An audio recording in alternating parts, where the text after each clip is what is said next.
A federation like ours is the appointment of officials that will assist him or her in running state affairs. In the exercise of this power, President Bola Tinubu is filling key positions in government with capable hands.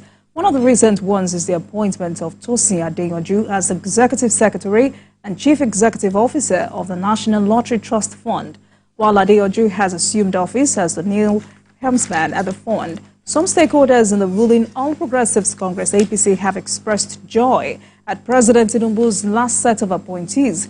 Let's share the story of the new lottery fund with you.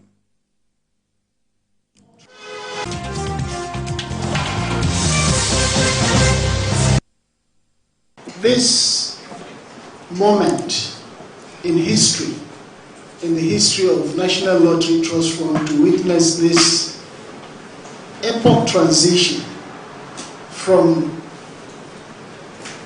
one executive secretary to another, which has never happened before in the history of NLTF.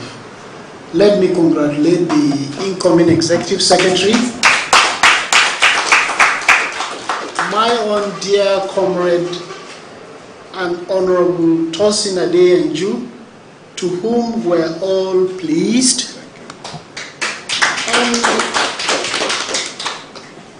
To whom also we have absolute confidence in him driving the affairs of this agency.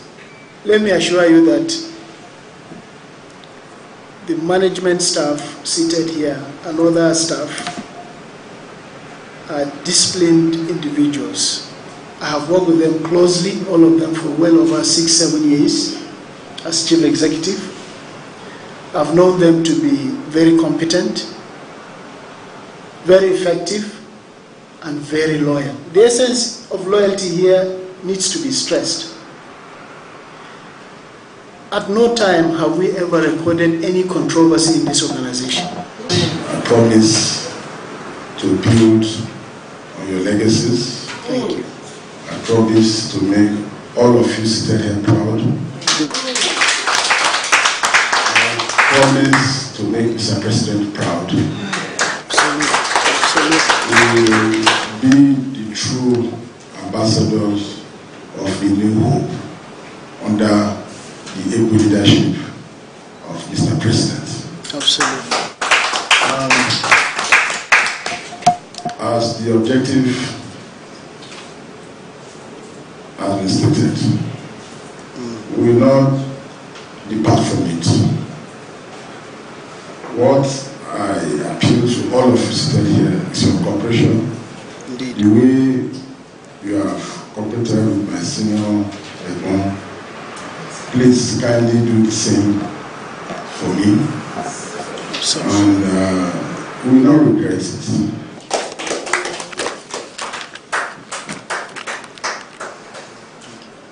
Let me also shake your hand. Thank you. Appreciate it. Thank you. Wonderful. A new CEO and executive secretary, and expectations. I think the National Lottery Trust Fund is a very important aspect of the economy. That you need somebody who is capable to manage it.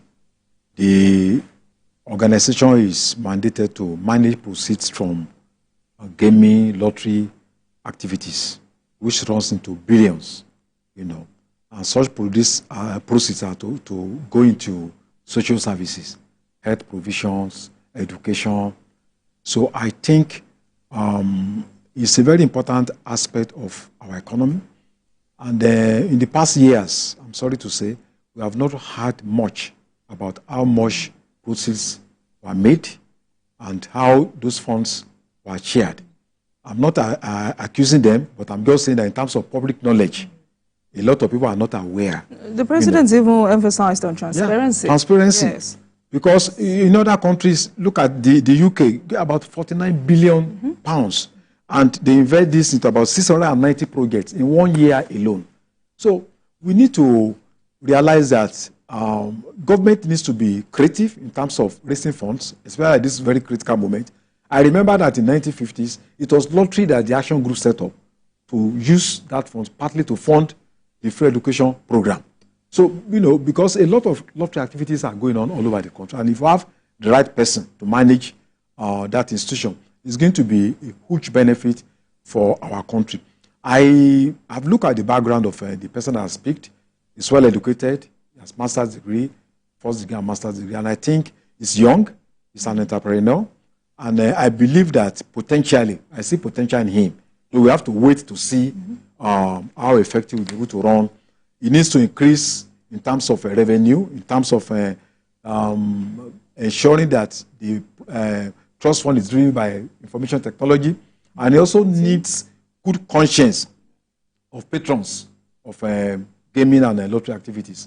So I wish him the best of luck, and I hope that in the next few months we'll be able to prove to Nigerians that he's capable to, that is fit for that job. Mikhail, what's the impact of NLTF on the economy? Well, you really have to look at where we are currently and the potential for growth. The way, if it is properly run, there's no way that it won't help us. It won't help us to catalyze growth in our country. All of those agencies have value. The problem is that we do not always put the round peg in a round hole. And I believe that the president this time around has done the right thing. The way people came out to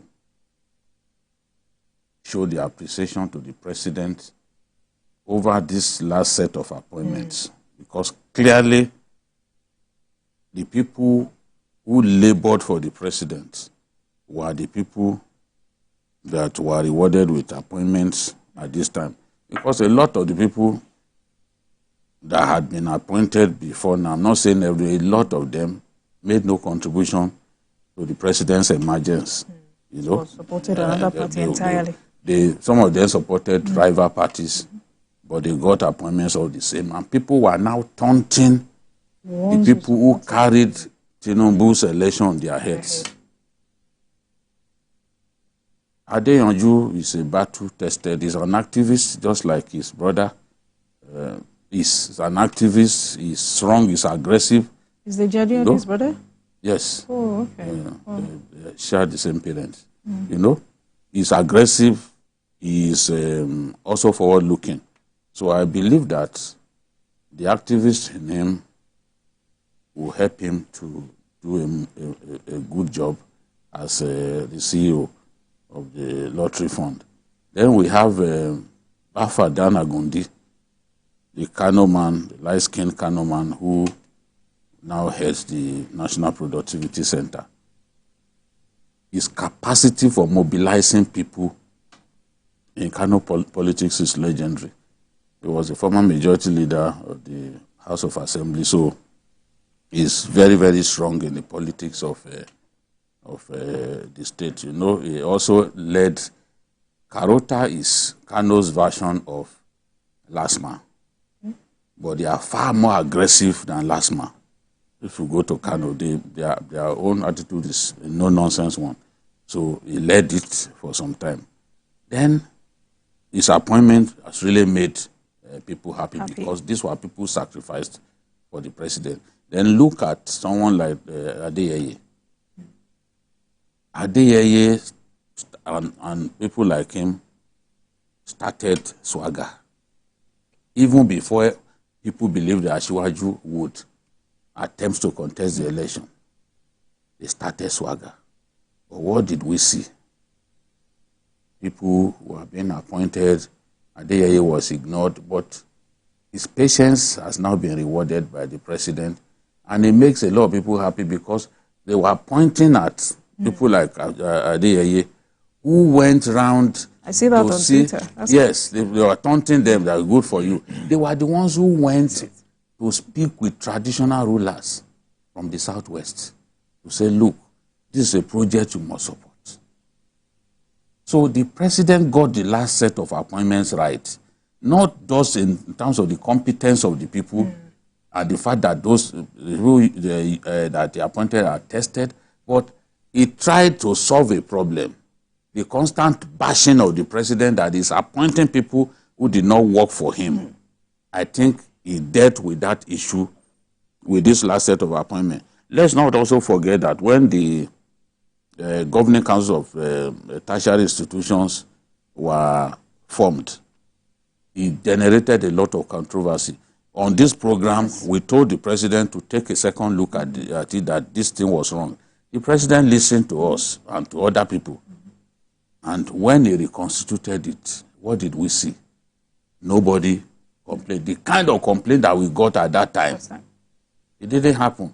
Which means that if you do good consultation with stakeholders, if you get the right people to help you, to work with you, you are going to find not just the right people, because you can't tell me that Adeyanju, who had been Minister of Works, is not somebody capable of doing the job.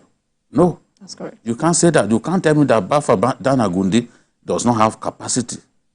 He's been tested. So the president got those last set of appointments right. There are complaints about an individual, but I'm sure that we are not perfect along the line of